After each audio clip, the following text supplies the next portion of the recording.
So today I'm actually going to be sharing my cancer diagnosis story as well as some lessons that I learned through my cancer journey as well. I know a lot of people have been asking me questions about it, so I hope that this helps to inspire you and help you feel more empowered as well. But let's go back to when I was 9 or 10 because that's really when my story actually started. I initially moved and immigrated from South America with my parents.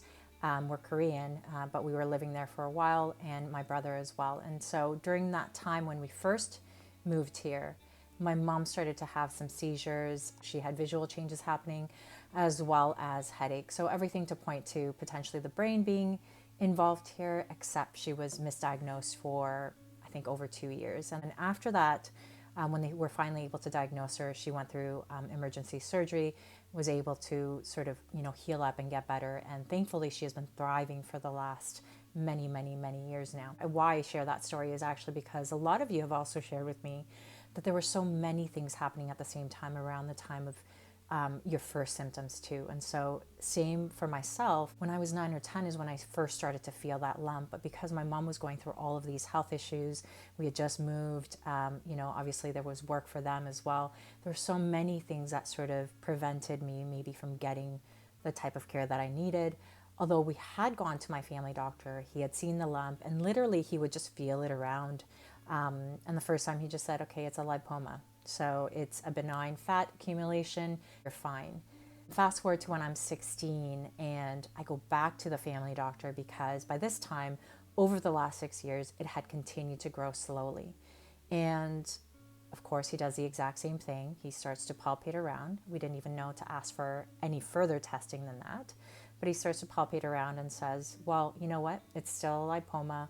If you want to get it removed for aesthetic purposes, so for it to look better or feel better, then you can go ahead and do that. But it's not, anything that we're concerned about.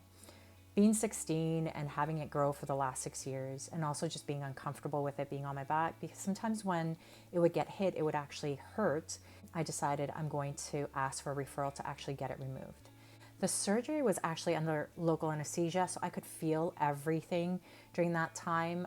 It didn't hurt, but the sensation of pulling and all that type of stuff, I could definitely feel. Now in that moment, nobody had said anything. We didn't know anything was wrong, but I could feel in the room I don't know what it was. It was just a gut feeling that something wasn't completely right. So I go home, we get this call from the doctor, and basically the call is, it's actually not a lipoma, it's cancer. They had done the pathology and found out that it was actually what's called a synovial sarcoma cancer. And now it's a really rare type of cancer.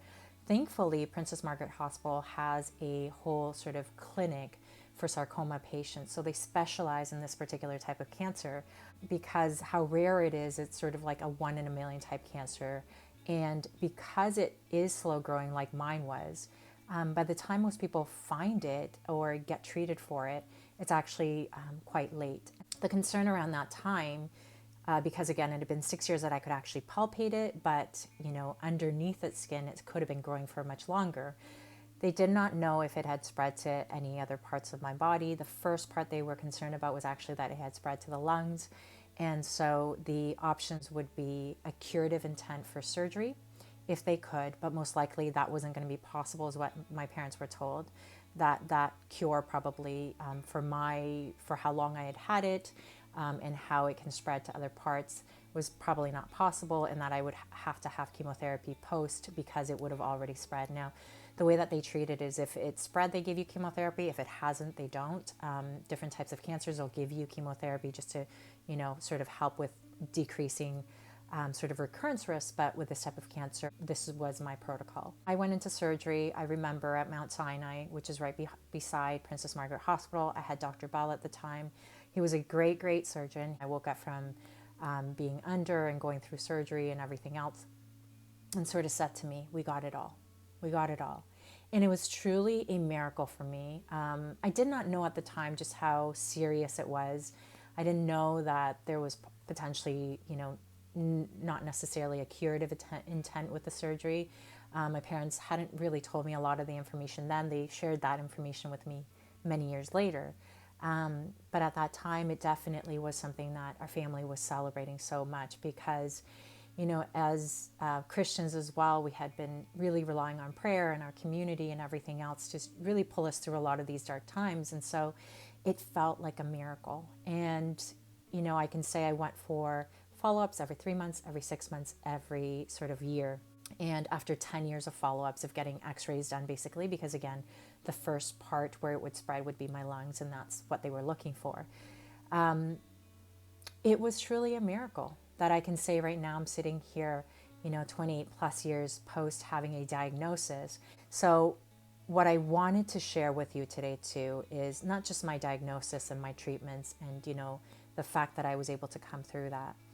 But the other things I wanted to share with you are things that maybe as cancer survivors, we don't necessarily always know. So, it's really difficult sometimes, not only through treatments, but then even post treatments, to feel scared still, like to have that anxiety or scanxiety every time you go in for scans, wondering if there's going to be a recurrence, to have anxiety about just many different things. If a new pain would come on my back, I would be anxious about that. I almost feel like electrical feelings along the scar line or pain around there. But all of those types of pangs and hurts are things that in our mind sometimes triggers more fear. And, the other thing was sort of that there wasn't anything after this treatment or my surgery and the 10 years of follow-ups to sort of fall back on in terms of diet or exercise or anything that could make me healthier, because I realized that I really wanted something to hold on to that gave me a feeling of control. Your recovery plan after treatments is the way that I would describe it, is something that I wish I had at that time. It's something to help you focus on rebuilding, focus on just setting up your body and your lifestyle habits the way that you want. Because that really truly does feel more empowering, and you do feel better. Well, I know my patients feel better with their energy, their sleep and pain and all of those types of things too. So that was something that I wish I had known more about back then, or there was even an option. There weren't very many options, and that's why I sort of went into this field as well. One of the things though that was really surprising to me was, of course, it can have an impact on your current relationships and everything else, and on your work and finances and all of those things too. All of those things could be impacted when you're going through cancer and cancer therapies. But one of the things that I did not realize is that my children would be impacted by it too. And the reason why they are is because obviously my scar is very visible. They know my story. And so me having to explain to her, I've been cancer free for a really long period of time, and explaining to her that mommy's going to be okay was definitely something that I did not anticipate. The other thing I wish I would have known was just that it wouldn't fully be done. Cancer is something that you carry for the rest of your life.